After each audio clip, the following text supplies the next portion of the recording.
Welcome to another episode of OG55. Today we're talking about Villains Land over at Magic Kingdom. There is some news that came out, pretty big news, especially for some people that grew up in that Renaissance era. A Disney legend is now involved in the creation of that new land. It's pretty exciting stuff. We're going to talk about it. We're going to break it down. Up next on OG55.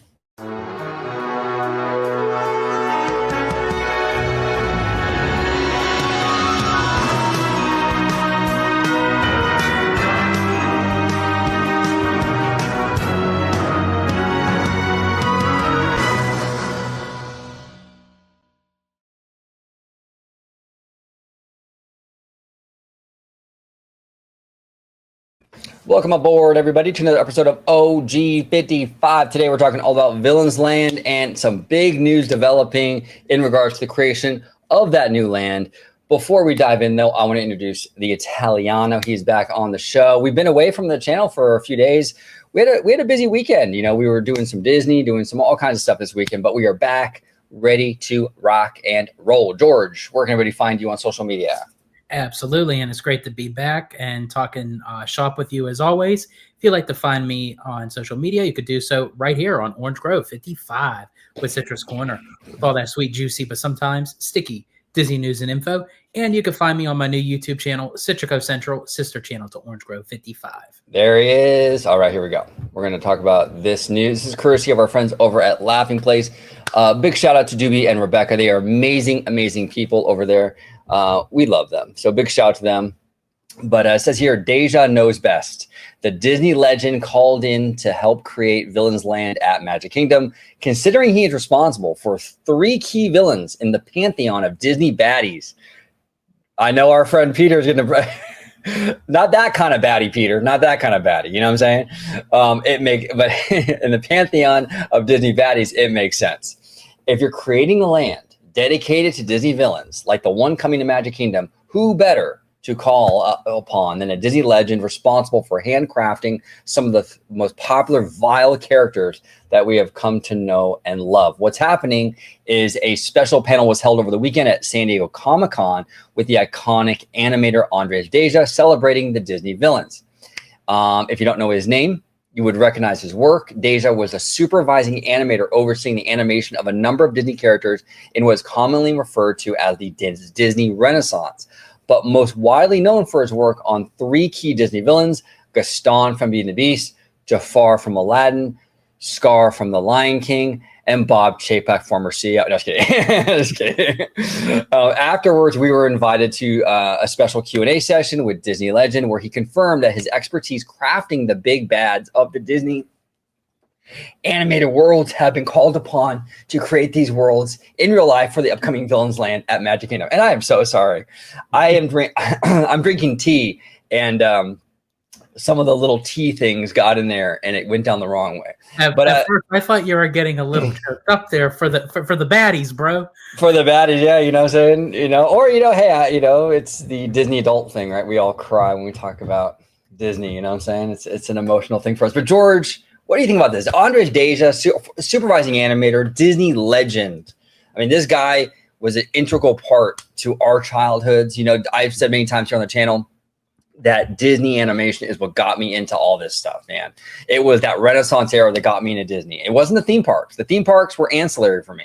That was afterwards, but the animation is what really drove me. And Andres Deja was a huge part of that. But what say you? Are you glad he's coming on board for this, or do you not really care? Yeah, I think it's going to be very telling, and it's of what direction that Disney is leaning towards, that Imagineering is going to be working with animators, and especially a legendary animator like Deja is. And the fact, as you had mentioned in the article from Laughing Place, that he worked on Gaston, Jafar, and Scar, literally from 3 of basically the 3 films that literally ran the Renaissance. I mean, like, it was like hit after hit after hit with Beauty and the Beast, Aladdin, The Lion King. So the fact that he not only was like the lead supervising animator on those characters, but the fact that he gave them the personality that they had of how we know them. A lot of times when you look at the character of Jafar, or you look at the character of Scar or Gaston, it's, yeah, you have the voice actor, that portrays the character, but a lot of times it's the animator that basically creates them from scratch, and gives them their personality. So to literally go from paper to actual location for this villain's land, what better way to do it than with a key animator that actually was responsible for some of these villains? Yeah, no, you bring up a great point. And I've always said before, and this is no disrespect for like the current animators and stuff like that do more CGI work, but there's something like organic and kind of raw about a person just pencil to paper drawing like that and putting their heart and soul into each one of those pages. And it just feels, in my opinion, just different. You know what I'm saying? So I don't know. I love that. And he was a big part of that whole era, but I'm very curious as to how this is going to kind of pan out, because they brought him on. Now, I wonder why. Okay, I know people are probably thinking like, "What do you mean? He did the 3 villains? Of course he's going to be there." But hear me out.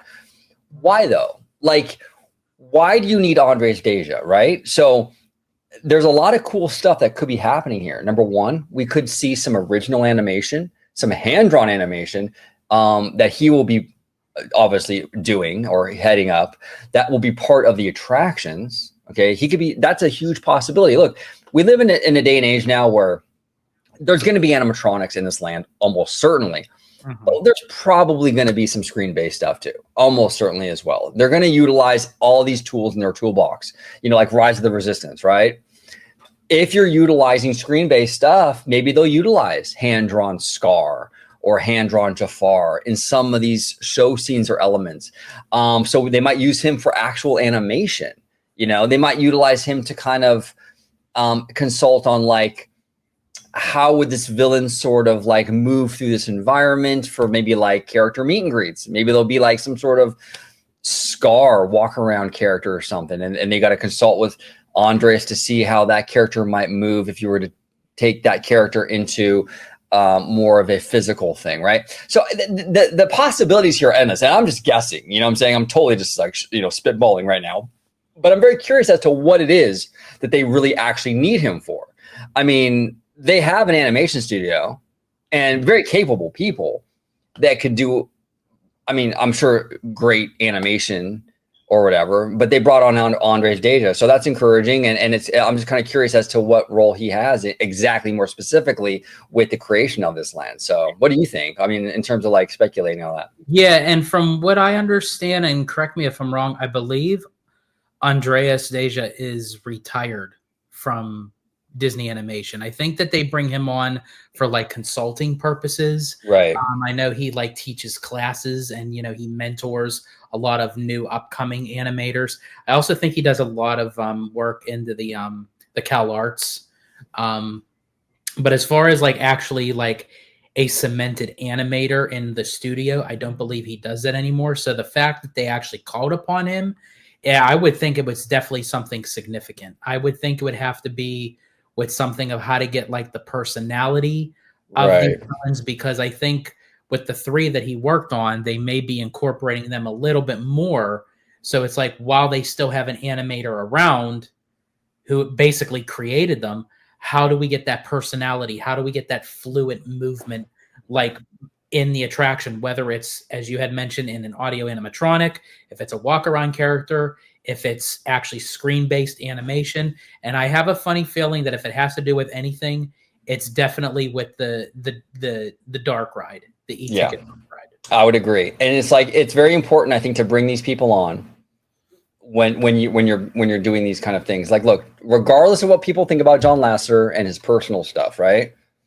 It was a good thing that he was involved in Cars Land, right? Because that was his baby. That was his film. He loved cars, right? So when he was there to sort of go through there, it helped with the design process. Same with Villains Land. I mean, you had Andreas Deja, in that studio for endless hours, drawing these villains, animating these villains. I mean, just hour after hour after hour of all this stuff. He knows how these characters move, how they behave, how they talk, how they walk. So you bring him on, and he can really bring a accuracy, so to speak, as to how these characters will be portrayed in this environment. And it's really encouraging too, because you and I, George, have been very, very concerned about them sort of like kind of missing the mark here with Villains Land. You know, it's very easy to sort of get a very cheesy version of the villains. Disney has done that quite a bit. You know, I don't want, like you say, like a sugary kind of thing. I want these villains to be true to who they actually are. So to have Andres in there to kind of make sure of that is encouraging, you know, and hopefully Burbank or Walt Disney World management doesn't get too involved with what he's suggesting, because that's a possibility too. Remember, he is retired, so he doesn't have a whole lot of, you know, pull. I mean, if Burbank doesn't want it, you know, so that worries me still a little bit, but at least he's there in the room, and at least he's there to sort of push and fight for things, which I think is really good. Absolutely. Yeah, I think that's going to be the challenge of like what Disney World management, Burbank, and then what he's saying. Because yeah, again, he was just coming on just probably as a consultant. You know, that, you know, they're calling upon him, you know, maybe taking some of his notes, you know, of how he came up with those characters. They're taking their own notes, you know, and everything, and kind of combining it together, and how that they can kind of like mesh it well from like page to screen to reality. Which again is a good thing, because we want it as realistic as possible. Because yeah, I want to see the villains for who they are, of why they are villains in the first place. I don't want to see an amusement park watered down version of a villain just because they are in a theme park environment. You know, and we got that a little bit with the Unfairly Ever After. And I get it. It's at Hollywood Studios. They wanted to have a stage production. But it's just something about when I hear like a villain singing like on stage. And I do know there are some villains that do sing in the films, but they're singing for their own personal gain. They're not singing to put on entertainment. And I find it where like when they do that, kind of like that cabaret vaudeville kind of spectacle, it's like, okay, that's a little bit cringy coming from a villain. You know, I want to see a villain being a villain because they are a villain. Well, yeah, and that's the thing. That's why this is what I think Universal has an advantage over Disney with, is that Universal has permission to sort of go all in on these baddies and like be scary, because they do HHN. You ride Jurassic World, and there's literally like blood splatters on the wall and stuff. Like, it's crazy. You would never see that at Disney, but Universal can get away with that. See, and this is why I'm nervous. This is why people have said I'm crazy, but this is why I think if they were to do Villains Land in California, I would almost rather it be in DCA. Because if they change, and I said this before, but not everyone watches every video, and we've actually got a lot of subscribers lately that are new to the channel. So I want to reiterate, if they change the theme for DCA to Disney's Cinematic Adventure, you can then do a Villains Land in DCA. Now, people are probably saying, well, why would you want to do that? Well, for the exact reason I just said, Universal has permission to cross more of that line and get scarier. Well, DCA can do the same thing. DCA has sort of like that universal demographic, so to speak. They serve more alcohol, a little bit older. You can do a really kind of cool, like kind of scarier Villains Land. You put that in Disneyland or even the Magic Kingdom, your hands are way more tied creatively. So I know it sounds perfect in Disneyland, but I would personally think that the land itself, given more freedom, might be better in DCA. You know what I'm saying? So that worries me. But here, you know what? They might surprise us. You know, they might surprise us. They've surprised us before. So let's see what they do with it. You know what I'm saying? That does make sense, because even if you look at the Halloween parties of Oogie Boogie Bash at DCA as to Mickey's Not So Scary at Magic Kingdom. Right. Magic Kingdom's Mickey's Not So Scary is geared more towards, excuse me, like the younger crowd. Right. You know, where with Oogie Boogie, it's a little bit more on the edgier side with the villains. No, exactly. You have the villains kind of interacting with you. They're making fun of you. I mean, I don't know if you've ever like walked through, he's no longer there, Sid from Toy Story over at the pier. He gets brutal, like with some of the guests. And I mean, that's something that you would not see in a castle park. No, they couldn't do that at Disneyland, dude. You couldn't do that at Disneyland. So that's why I'm saying, I mean, I know technically it would be great, like theme wise, to like maybe have Villains Land sit next to Fantasyland. I know that looks aesthetically awesome and it does work. I'm not saying it doesn't, but if you were to have a kind of like a cinematic adventure park in DCA, dude, you can get way more scary. I'm not saying you need blood and guts. You don't want that, but you can definitely push the envelope more than you could if it's at Disneyland or even Magic Kingdom. So it does concern me a little bit that it is in a castle park and that Disney is going to be tempted to sort of water it down. Another concern I have with Villains Land is it might have a Batu problem. And what I mean by a Batu problem is we're going to get a great looking land with this badass rock work, right? I forgot the gentleman. Oh, God, his name. I think it starts with an X, but the guy who does all the rock work. I know who you're talking about. I can never pronounce his name. It's Zolt or something. Yeah, it's okay. Zolt. Yeah, he does an amazing the rock work and all that. The land itself is going to look dope, dude. I'm certain of that. The land itself. What I'm worried though is what fills the land. You know, that's what fills the land is where you're going to get the cheesy shit potentially, the sugary like character walking around kind of cornball stuff, and it's also where you run the risk of not enough kinetic energy like Batu. We have a beautiful land but nothing in it, and lands like Batu and lands like Villains Land, because they're very bleak looking. So when you don't have anything going on, it's kind of like, whoa, you know what I'm saying? And you're right with that, because Batu for Galaxy's Edge is literally created for the theme park environment. You will not go and watch a Star Wars movie or a series and see Batu. It's the same thing with this Villains Land. It's going to be a land that's created for all villains. You may see villain attributes or recognizable locations like Maleficent's Forbidden Mountain, or you might see Bald Mountain, in Fantasia. You might see DeVille Manor, but I mean, as far as like the land itself, it's going to be literally a fictitious land that was purposely made for the theme park environment. Yeah. So if you're going to create something from scratch like that, you have to fill in. You have to put meat and potatoes in that pot of water and turn on the burner. Yes. Otherwise, you're stuck with another Batu. Or, as you said, they can have a bunch of stuff in there, but all that stuff could be very watered down, diluted versions of the villain. And it's like, well, what does it even matter? Because it's like cheesy. It's not edgy. It's cheesy. It's not edgy enough. Yeah, you need an edge to this land, and Disney cannot chicken out with that. They have to have an edge to it. They have to have,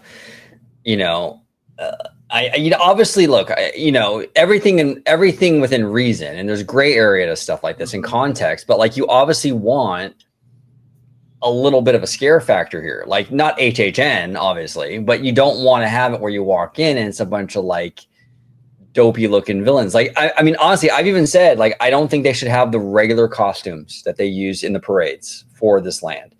To have the kind of the goofy looking Hades, which works in a parade, but if you're going to have what the concept art looks like with the jagged rocks, it's all dark and the purple lights and all that crazy stuff, and you're going to have this costume guy walking through, it's going to look weird.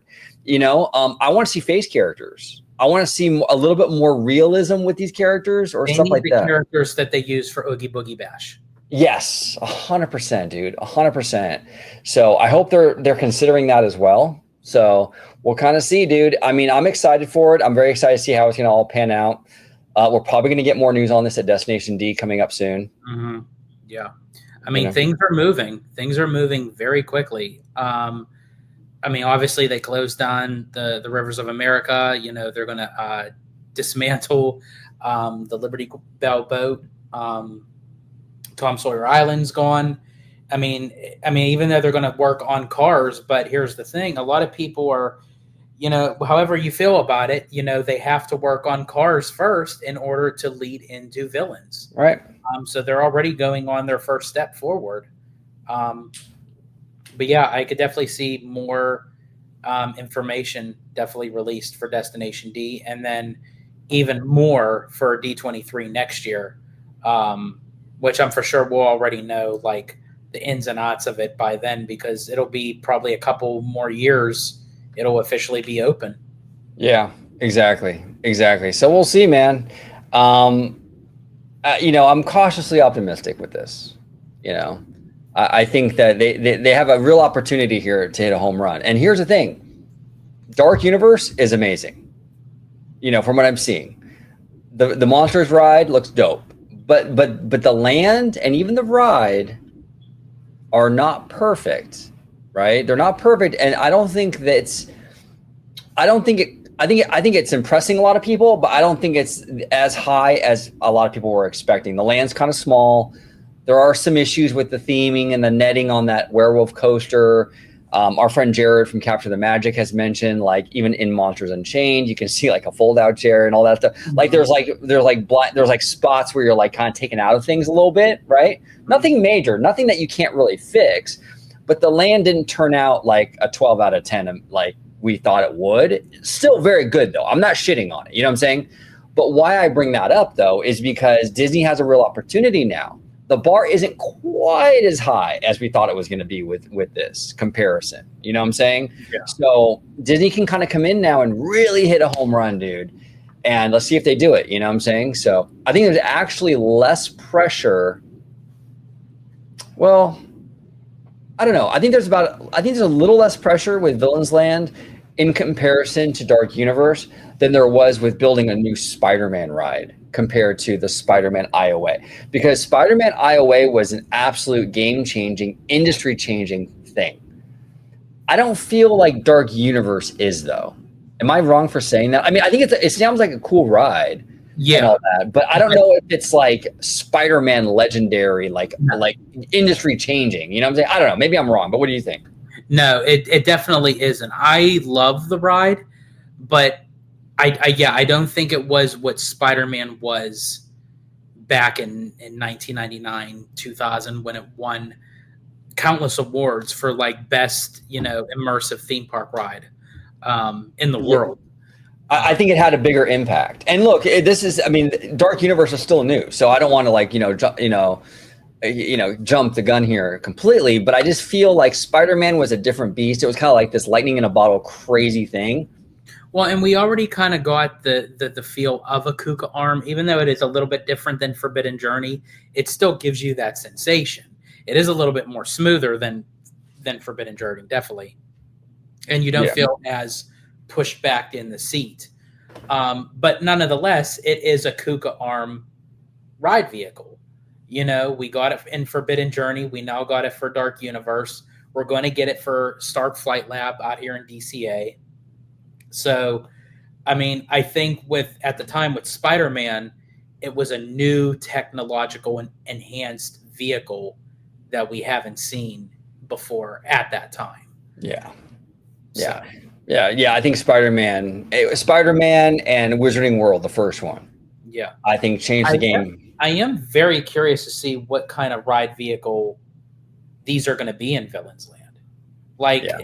Because it obviously, it's not just going to be like a Fantasyland dark ride where you're just sitting in a little buggy or a cart or something. I wonder, really what these ride vehicles are going to be like. I think the big one, the big showstopper one, the big dark ride style one will be like Rise of the Resistance or Mickey and Minnie's, where you're in this big trackless vehicle that can roam freely through these big set pieces. I think that's kind of the gist of what we're going to get with the big attraction. And then we'll probably get some sort of heavily themed coaster. But that's my guess. I mean, I can't see them doing anything too crazy. You don't want to do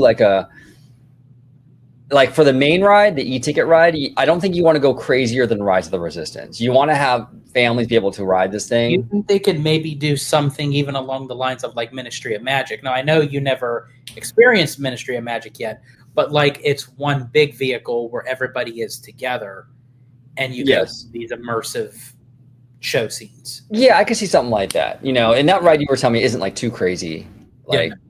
Yeah, something like that. I think that's kind of what we're looking at here, where it has a Ministry of Magic or a Rise of the Resistance or like an Indiana Jones adventure where it's like, yeah, there's thrills. It's thrilling. Your heart's pumping, but it's not Velocicoaster. You know what I'm saying? Like you can still bring your kids or even And I your think honestly, even for the coaster, it's probably going to be, if I had to guess, I'd say probably along the lines of a mix between Seven Dwarfs Mine Train and Slinky Dog.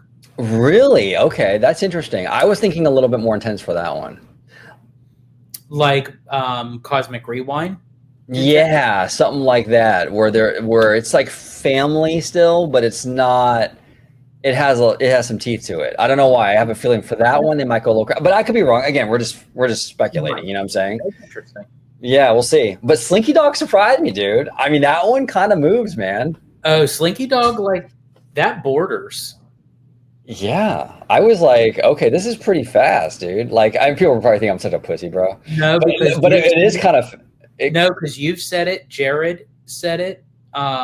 Even Abby, when I took her on, she was like, "Whoa, that was a lot more intense than what she was expecting." Yeah. Now, you know, no need to get personal with your bedroom activities, George. How does she think about Slinky Dog? That's what I'm asking. Well, yeah, I mean, she enjoys it. Yeah, but no, it's crazy. We'll see. We'll see. We got a long way to go though with both. You know, we got to do Cars Land first. I will say this to kind of circle back to what I said earlier. One concern I have about the new Cars Land is that we don't have that John Lasseter. Again, I'm not, as a person, this isn't like a judge. This isn't anything to do with him as a person. You know what I'm saying? You know, like with what he did. Yeah, how much he loved this Cars franchise and he poured his heart into this stuff. We had that with the DCA one. We don't have him to do that with this one.